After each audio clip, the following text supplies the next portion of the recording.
أنت الدليل لمن ضاقت به السبل. إنا قصدناك والآمال واقعة عليك، والكل ملهوف ويبتهل، فإن عفوت فعن طول وعن كرم، وإن حكمت فأنت الحاكم العدل. يا واحدا صمدا بغير قرين، ارحم ضراعة عبادك المساكين، واعطف علينا إذا جئنا مروعين، حيارى بين يديك يوم الدين. ما حيلتنا يوم نشر صحيفتنا إن قيل خذها بغير يمين. يا أيها الناس اتقوا ربكم الذي خلقكم من نفس واحدة وخلق منها زوجها وبث منهما رجالا كثيرا ونساء، واتقوا الله الذي تساءلون به والأرحام إن الله كان عليكم رقيبا. وأصلي وأسلم على المبعوث رحمة للعالمين، خير من ابتلي فصبر وجاهد حتى انتصر، صلى الله عليه وعلى آله وصحبه. وبعد، حديثنا إليكم أيها الإخوة متواصلا. في الخطبة السابقة تحدثنا عن التربية، تربية الأولاد في الإسلام، تنشئة الأسرة المسلمة، وخطبة وخطبتين وثلاث وأكثر لا أزعم أنها تكفي لهذه الفكرة وهذا الموضوع. ومسجدكم العامر يتواصل في سلسلة التربية، وأتواصل حسب وصيتهم، والحديث تنبع أهميته من نتائجه. فنتائج التربية أيها الإخوة، النتائج الصالحة تنبع وتأتي من آثارها، وآثارها عظيمة. إن كانت تربية صالحة فهو الأمل المنشود لكل واحد منا، هي آمالنا المنشودة التي نريدها في بيوتنا وأولادنا وأسرنا ومخيماتنا وأحيائنا ومجتمعاتنا ودولنا، لكي تحقق هذه الأمة ما ترنو إليه وتصبو إليه، وإلا فإن الإخفاق سيكون أثره عظيما. والتربية التي نتحدث آثارها في الدنيا والآخرة كذلك، فإن الإنسان بتربيته وبأخلاقه إما أن يكون كما قال النبي عليه الصلاة والسلام: وإن الرجل ليبلغ بحسن خلقه درجة الصائم القائم، أو قال أن يكون رفيق النبي عليه الصلاة والسلام لما قال: أقربكم مني مجلسا يوم القيامة أحاسنكم أخلاقا. والأخلاق نابعة من التربية، والأخلاق والتربية في فكرتنا الإسلامية نابعة من العقيدة الإسلامية، نابعة من التوحيد، نابعة من توحيد الله عز وجل. لذلك أيها الإخوة الكرام، التركيز يكون على التربية وعلى أسس بناء الأسرة، كما كان النبي عليه الصلاة والسلام يفعل.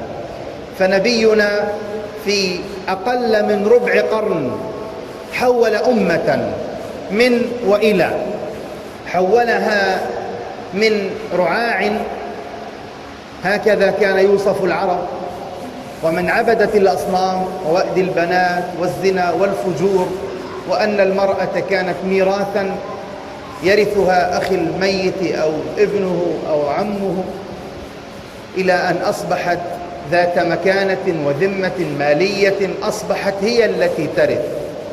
أخلاق عظيمة جاء بها محمد عليه الصلاة والسلام، وحول الصحابة الكرام عليها، بحيث أصبح الناس في فترة وجيزة من الزمان أصبحوا قادة وقدوة للأمم إلى هذا الزمان. فعلماء التربية الحديثة حين يطلقون هذه العلوم التربوية تنبع علومهم من عقائدهم وأفكارهم وتجاربهم، ونحن تنبع تربيتنا الإسلامية من عقيدتنا وعلومنا وتجاربنا الإسلامية. فكان نبينا عليه الصلاة والسلام خير قائد وخير قدوة. قال عنه ربنا مزكيا: وإنك لعلى خلق عظيم. وتناسلت واستنسخت وزرعت هذه العظمة في أخلاق محمد في أصحابه وأتباعه، بحيث كان قائدا ومعلما وقدوة. أقام هذه الأخلاق وهذه التنشئة على أسس صحيحة، ولم تكن تربية محمد عليه الصلاة والسلام تربية عشوائية، وإنما كانت تربية منظمة، وكانت تربية متكاملة.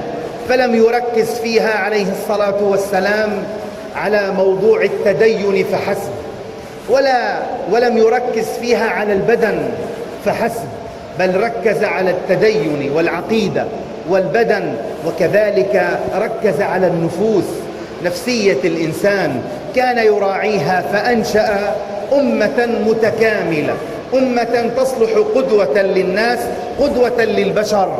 علمنا فيها رسول الله عليه الصلاة والسلام تجارب تترى من التربية، تربية عملية، علم فيها الصغار، علم فيها الكبار، علم الشباب، علم الرجل، علم المرأة، علم الشيخ، علم الكبير، وراعى في تربيته عليه الصلاة والسلام كل أعمار هذا الإنسان.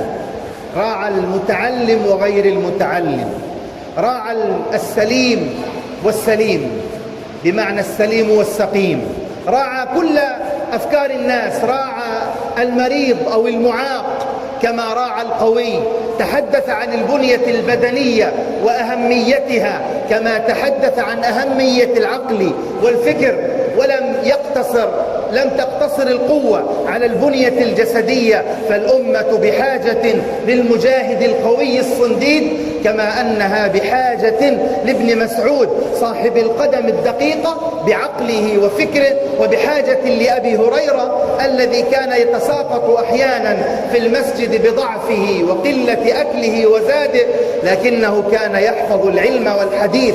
نحتاج لخبرة فلان وذكائه ومهارته وفطنته في الحروب، كما نحتاج لقوة بدنية في ذلك المجاهد في عضلاته وقوة بدنه. تحدث النبي عن خدمة الأبدان كما تحدث عن خدمة العقول، كما تحدث عن النفوس وتحدث عن القلوب. تحدث عن قلب طاهر مرتبط بالله سبحانه وتعالى، وحدث أصحابه كيف يبنون النفوس ويراعون الضعفاء من الناس. ولما تأخر أو ظن النبي واجتهد اجتهادا لم يكن موفقا، عاتبه ربه سبحانه وتعالى: عبس وتولى أن جاءه الأعمى وما يدريك لعله يزكى أو يذكر فتنفعه الذكرى، أما من جاءك يسعى وهو يخشى فأنت عنه تلهى كلا إنها 7 آيات تلوم النبي عليه الصلاة والسلام، مع أن النبي لم يخطئ. هو كان منشغلا مع قوم يدعوهم للإسلام، والرجل جاء يسأل، فاجتهد النبي أن سؤال الرجل يؤخر، أجيبه بعد ساعة أو ساعتين، والآن أنا منشغل بالكبار. لكن الله جل وعلا عاتبه: كيف تنشغل عن التقي المؤمن، تنشغل عن الأعمى وتلتفت للكبار أو لعلية القوم. ليعلمنا الله سبحانه وتعالى القدوة والقيادة، كيف تتعامل مع من هم أدنى منها، كيف تتعامل مع الناس سواسية.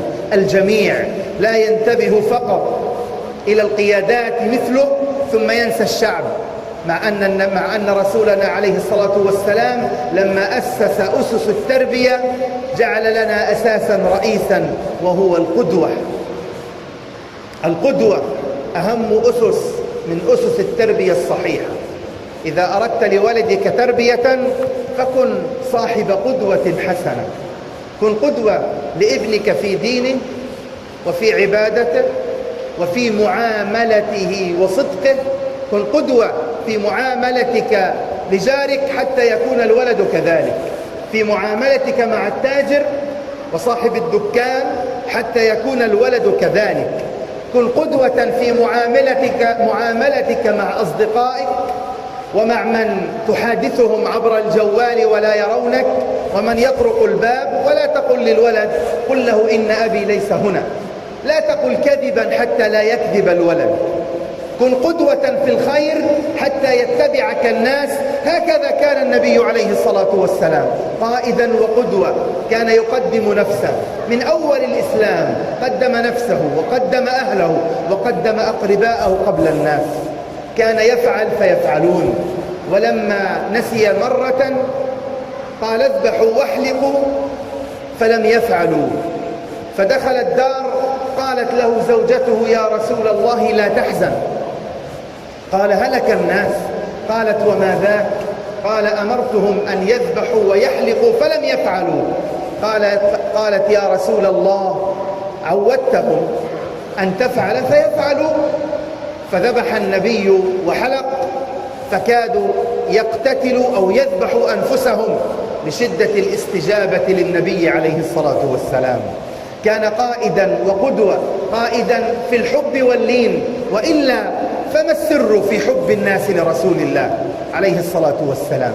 فترة يسيرة والناس يستجيبون، من يذهب إليه يقول يا رسول الله جئت وأنت أبغض الناس إلى قلبي، والآن أخرج وأنت أحب الناس إلى قلبي. ما السر؟ ما هي العلامة؟ ما الذي جعل الناس يستجيبون كل هذه الاستجابة ويحبون رسول الله كل هذا الحب؟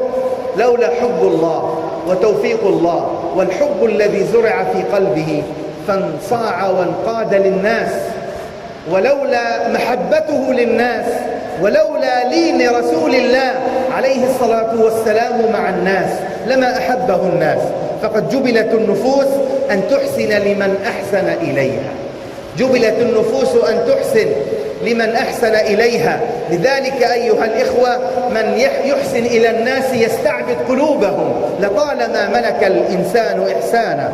فالذي يملك الناس والذي يدعم أواصر المحبة بين الناس بين الأولاد حب الأب حين يزرع هذا الحب لأولاده، ثم يترقب منهم الحب ويبدأ بتوجيههم. قبل التوجيه يبدأ بالقدوة، بالفعل يفعل. فإذا أردت لولدك أن يقول لأمه شكرا على الطعام أو الشراب فقل لها أنت قبله، ولا تطلبها منه مرة ومرتين وعشرة، ثم بعد ذلك سيتعلم منك، سيتعلم كيف يحب أمه، ويتعلم كيف يحب أخته وأخيه والناس جميعا. وهذا الحب الممدوح الذي أمر الله سبحانه وتعالى به. كان النبي قائدا وقدوة، علم الناس بأسلوب القدوة وعلمهم أيضا بأسلوب الحوار. لم يكن جبارا، وإنما كان محاورا فذا. يأتيه الرجل يا رسول الله أريد أن أزني، فلا يقطع رأسه ولا يجلد بدنه. قال أترضاه لأمك؟ قال لا. أترضاه لأختك لزوجتك؟ قال لا. فخرج وأبغض شيء إلى قلبه الزنا، إنما هو حوار.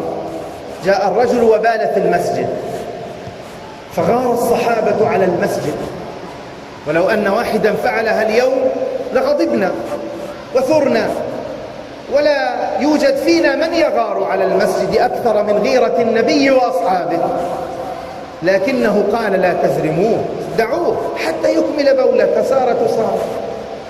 ثم يحاوره يا رجل إن المساجد لم تبنى لهذا، إن المساجد إنما بنيت للتكبير والتحميد والتسبيح، وهناك أماكن أخرى لقضاء الحاجة. فقال الرجل اللهم أدخلني الجنة أنا ومحمدا ولا تدخل معنا أحدا. لين رسول الله. خرج وهو يحب النبي عليه الصلاة والسلام، وفهم وعقل وعلم أن المسجد ليس لقضاء الحاجة، ولم يكن ينوي ويقصد إيذاء المسجد ولا إيذاء حصير المسجد أو تراب المسجد، وإنما الرجل اعتاد في بيئته أن يقضي حاجته خلف جدار، وقد فعل.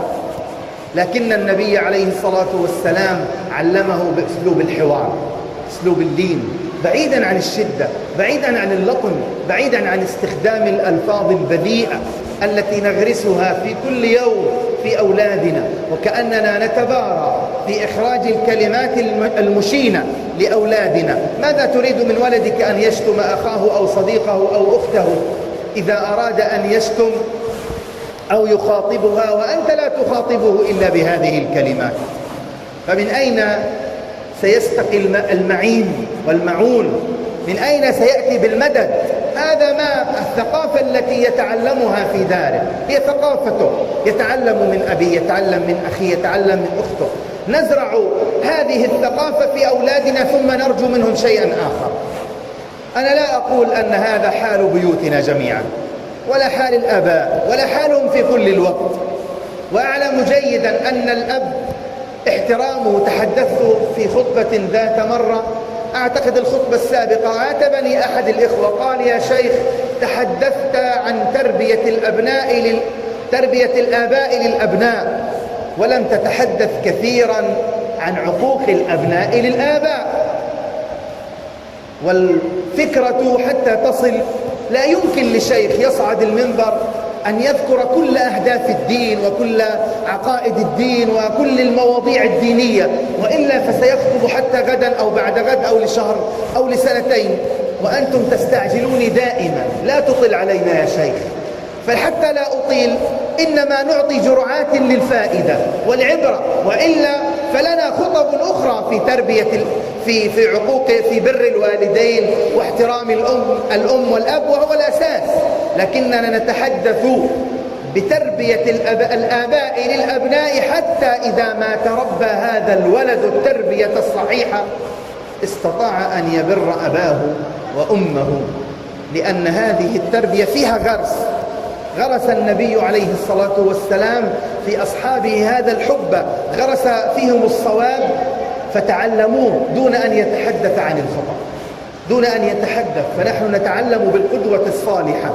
فإذا ما تعرفنا على الخير عرفنا أن للشر أضرارا، عرفنا أن قيمة الخير، وإن تعرفنا على الشر بالتجربة فهذه أيضا قيمة تربوية. اترك الولد يجرب ويتعلم بالتجربة، فلا يفشل الإنسان إذا أراد وحاول. لكن من أول مرة أن تحطم شخصيته. قيل أن من اخترع الكهرباء قال: حاولت في اختراعها 10,000 مرة. قد يكون الرقم مبالغ فيه، لكن رقم كبير، هكذا قرأت، لكن رقم كبير، وهو يحاول في اختراعها مرة تلو الأخرى فيخفق. والتربية لا تكون جملة واحدة نتعرف على الصواب، وإنما نجرب لكي نبحث عن الخير، نبحث عن القدوة الصالحة. كان النبي عليه الصلاة والسلام من أساليبه التربوية أنه يعلم بأسلوب القصة، والقصة أسلوب جميل ذكره القرآن الكريم: نحن نقص عليك أحسن القصص.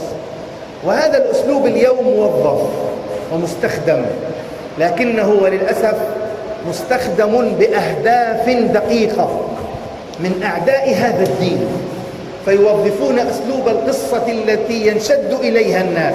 فلو قلت لولدك قصة فيها عبرة سيفقه ويفهم ويأخذ خبرات الآخرين، فضلا على أنه سينشد إليك وينتبه ولن يلتفت. لكن القصة اليوم مستخدمة في التلفاز، في المسلسلات والأفلام، والمسلسلات التركية والأسبانية والهندية واليابانية وغيرها. ثم تجد أن هذه القدوات التي ينشد إليها النساء والرجال والأطفال، والواحد منهم قد يذهب من موعد مهم أو يخرج من المسجد في درس علمي أو يذهب لزيارة فيتعجل الزيارة لأن وقت المسلسل قد جاء، وكأنه وقت مبارك، وقت الصلاة، وقت العبادة. ما السر في ذلك؟ إنه منجذب لمعرفة ما ستؤول إليه الأحداث وماذا سيفعل فلان. وكل الأفعال التي تراها العين وينتبه إليها العقل ويراها الناس في واقع عملي سيسعى كل واحد من المشاهدين لتطبيقها، سيسعى كل واحد لتطبيقها، ويغرسون فيها شيئا فشيئا في تغيير الثقافة والسلوك، سلوك الإنسان البعيد في غالب الأحيان والأحايين البعيد عن شرع الله سبحانه وتعالى.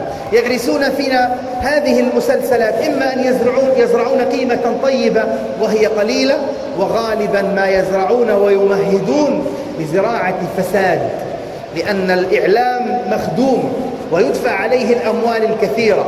لذلك في تربيتنا ينبغي أن نعطي أولادنا في القدوة وفي القصة وفي الحوار، نعطيهم هذه الدروس من واقع الإسلام وليس بعيدا عن واقعه، ليس بعيدا عن واقعه. نعلمهم قصصا جميلة، نعلمهم أن ثابت قال روى عن أنس أنه ذهب إليه النبي عليه الصلاة والسلام في وقت القيلولة، كان مستقيلا فتركه أنس وذهب إلى الطريق، فلما استيقظ النبي عليه الصلاة والسلام ذهب إليه، قال يا أنس أو يا أنيس، يدلع الولد بتصغير اسمه وهو طفل خادم الرسول، هل قضيت لي حاجتي؟ قال الآن أفعل يا رسول الله. فتأخر عن أمه، موعده يعود إلى أمه مثلا في 6 قبل المغرب، فتأخر عليها. قالت ما الذي أخرك؟ قال رسول الله في حاجة. قال ما هي؟ قالت ما هي؟ قال إنه سر رسول الله، هذا موضوع خاص بالنبي عليه الصلاة والسلام. فسرت الأم وقالت إذن لا تقل، خلاص انتهى الموضوع. يقول ثابت راوي عن أنس، الراوي عن أنس، فقلت له هل أخبرت به أحدا؟ قال لو أخبرت به أحدا لأخبرتك يا ثابت، لو كنت مخبرا أحد لأخبرتك أنت، ولا زال الأمر لا يعرف إلى الآن، لا يعرفه إلا الله ورسول الله وأنس، وقد يكون أمرا يسيرا، لكن في تنشئتنا الأخلاقية وتربيتنا في بيوتنا وأسرنا ماذا نفعل لمن قال لي جارنا اذهب وأتي بالغرض الفلاني؟ ماذا ستقول الأم؟ ماذا جلبت له؟ كيف تخبي علي يمه؟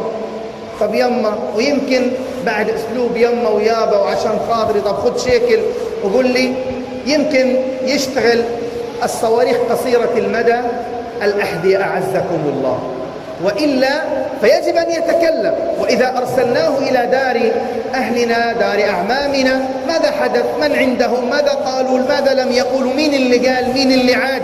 هذه الأساليب لا تنشئ رجالا، هذه تنشئ أشياء أخرى، تنشئ وتعلم. نعلم الولد كيف يكون في تربيتنا الأخلاقية، حتى في مؤسساتنا التربوية والتي يفترض أنها أماكن للتربية، نعلمهم أساليب بذيئة وأشياء سيئة في التربية. نضع الولد رقيبا على في عريف سري في الفصل، عريف سري. ومن أساليبنا أيضا الغير مناسبة أننا ونحن نحرص على أولادنا، وهمة الرجل وهمة المدارس وهمة التعليم إلى أين؟ الوالد إذا دخل الدار ماذا يسأل؟ من أكل؟ ونهتم بالطعام ونهتم باللباس، لكننا لا نهتم بكثير من الإيمانيات، لا عن صلاة ولا عن عبادة. ثم اذهب للمدرسة، على ما يقيم الطالب ويأخذ الأول على المدرسة؟ على ما حصل من درجات علمية. أما بند الأدب والأخلاق فلا درجة عليه ولا يختبر فيه، إن كان أكذب الناس أو أصدقهم، إن كان أشرهم، إن كان أنكدهم، إن كان من نغص على المدرسة وعلى المعلم عيشته طوال العام لكنه الأول في تحصيله وهنا. هذه مفاهيم ينبغي أن تتغير، فليس التقدم فقط بالتحصيل العلمي، وإنما التقدم بالقيم والأخلاق التي يفترض أن التعليم تربية وأخلاق، يفترض أن تزرع ويقوم ويقيم وتؤخذ النتائج وفق التعليم الدنيوي والتعليم الأخلاقي. الله العلي العظيم أسأل أن يرزقنا الخير وإياكم، بارك الله فيكم، استغفر الله.